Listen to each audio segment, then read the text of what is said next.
And that was brilliant, Rita. Let's go straight to New York to chat to Ami Horowitz, our outsider on the ground there. Ami, how are you, mate? I'm doing very well. Here's the deal, Jack. Well, tell us what the deal is. Look fat. Tell us. Flying dog-faced pony soldier. So, Ami... I will challenge you to a push-up contest right now and an IQ test. Right now! Right now! Come on, let's do it! Come on, man. I can do 5. Come on. Okay, Ami, so tell us what's been happening, in particular with the 2 town hall debates. So Donald Trump and Joe Biden were supposed to debate during the week, but they didn't. Instead, they had their own separate events in different places. We've referred a bit to that earlier, but tell us your take on it, Ami. Well, to begin with, the fact we didn't have a debate is astonishing. It's ludicrous. The Presidential Debate Commission seems to be in the pocket of Joe Biden. The president's doctors had said he is no longer shedding the virus. It was clear he was able, and it was so clear he did a town hall with NBC. So, first of all, there should have been a debate, and there should not have been by a Zoom debate.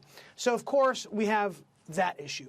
Then we have these dueling town halls. And again, to go over, I think it's worth beating a dead horse because it's an important issue, but to talk about how the media is in the pocket of the left, of the Democrats, NBC almost had a revolt inside its offices, inside the halls of 30 Rock in New York City, because they were allowing the president to give his piece, right? We've come to the point where you have media companies don't even want the president to have his perspective heard. That's where we are right now. And, of course, if you saw, and I kind of flipped back and forth between the two. I didn't want to waste my time taping both and watching all of them. But you can really see in real time the differences between how they treat the 2 candidates. You had Joe Biden, we had Stephanopoulos, who, of course, is a longtime Democratic operative, throwing him softball after softball after softball. And then you had the NBC host who's sitting there, and this whole thing about the best part is are you a white supremacist? Why would you denounce white supremacy? And the president goes, I denounce white supremacy. He goes, we didn't just right now. That was 2 seconds ago. Why don't you denounce it right now? It's 2 seconds in the future. That's what we've come to. It's absolute craziness, guys.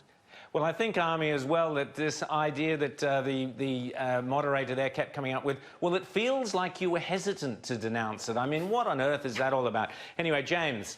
Oh, yeah. In fact, on this subject of moderators, too, talk us through what has been going on with the debate moderator, Steve Scully, who, it turns out, was completely in the pocket of the left on this and in the tank. And it looks like there was another debate moderator who had been, or somebody else involved with these town halls who was an Obama speechwriter in the past, that this whole thing seems to be like the fix is in. Let's get the most harsh people that we can to take on Trump, rather than, as you say, give him the sort of softball questions that Joe Biden is.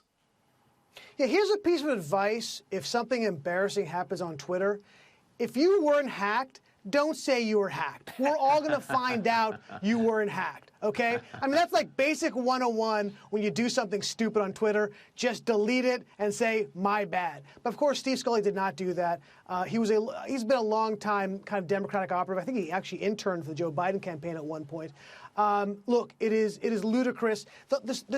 You know what? The way these campaigns should really be, the way debates should really be handled is you want to take like a Rachel Maddow on MSNBC asking the president questions, and like, Ben Shapiro on the right asking Joe Biden questions. It sounds funny, but I actually think that's the best way to do it, because you're going to have the most aggressive questioner asking the question the candidate in front of them. The notion of how, yes, we have, if you go back in history, you will see the vast majority of all the people that are hired to handle these debates are usually volatile and are usually hostile to the Republican candidate. We've seen it in every single debate we've seen so far, which is one, and we've seen it in the past.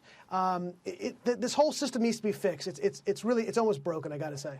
Now, Ami, I just want to quickly go to a different topic. We've got some footage, Rita brought it to our attention, of police in New York peering into a synagogue. So this is all part of lockdown, COVID lockdowns. So here's a police officer trying to film inside the window of a house of worship, a Jewish house of worship. This is very disturbing stuff. What do you make of it?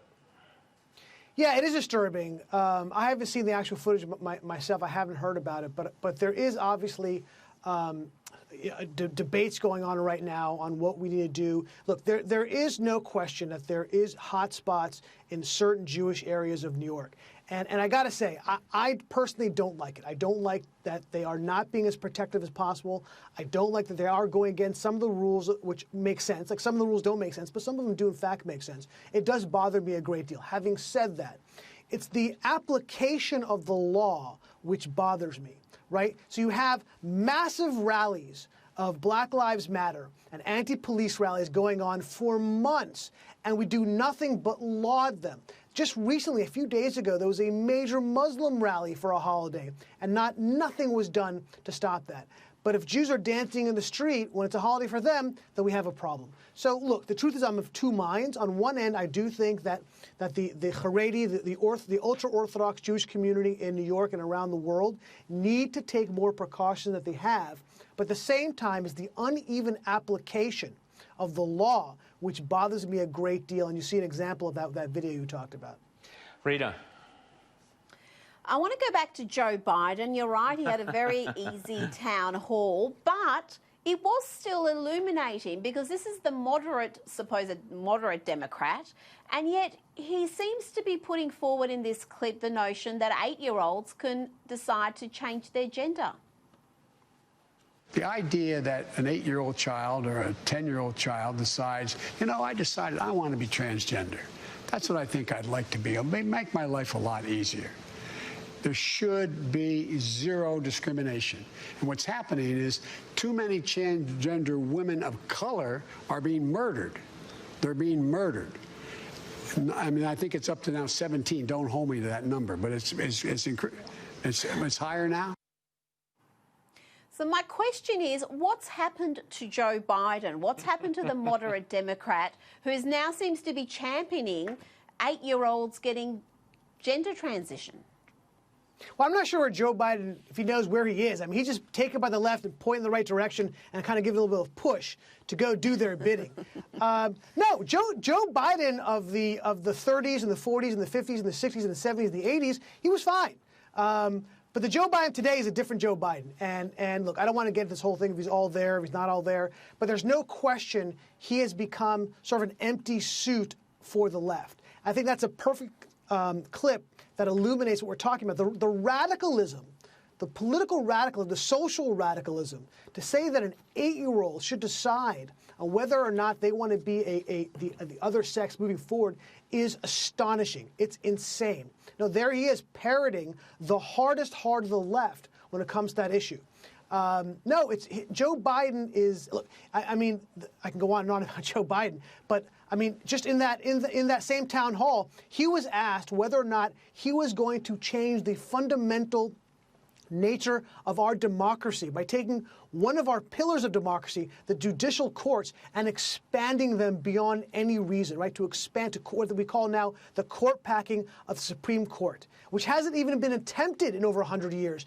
And his answer is really illuminating. His answer is, the voters don't deserve, he used this word, don't deserve to know until after the election. It is insane. That's the reason why we have elections, to know what or the run-up to elections, to know what you think so we can make an informed decision on it.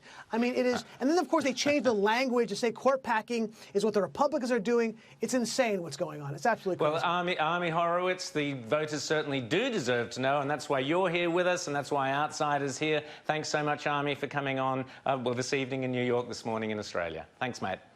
My pleasure.